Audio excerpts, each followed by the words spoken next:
ناظرین اب رخ کرتے ہیں تحصیل خانپور کا، جہاں ABC نیوز کے تحصیل رپورٹر محمد ہاشم کی رپورٹ کے مطابق رحیم یار خان تھانہ سٹی خانپور پولیس کا منشیات فروشوں کے خلاف کریک ڈاؤن، 6 ملزمان گرفتار، 4 کلو سے زائد چرس اور 214 لیٹر شراب برآمد، مقدمات درج۔ SHO تھانہ سٹی خانپور ہدایت اللہ چانڈیا اور ٹیم کا منشیات فروشوں کے خلاف کریک ڈاؤن۔ منشیات فروش عدنان ککیزئی کو 1 کلو 570 گرام چرس برآمدگی کے ساتھ گرفتار کر لیا۔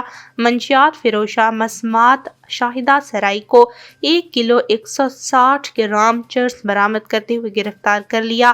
منشیات فروش مسمات آسیہ کو 1 کلو 520 گرام چرس برآمدگی کے ساتھ گرفتاری۔ منشیات فروش بلال کو 46 لیٹر شراب سمیت گرفتار۔ منشیات فروش محمد شیر لاڑ کو 48 لیٹر شراب برآمد کرتے ہوئے گرفتار کر لیا۔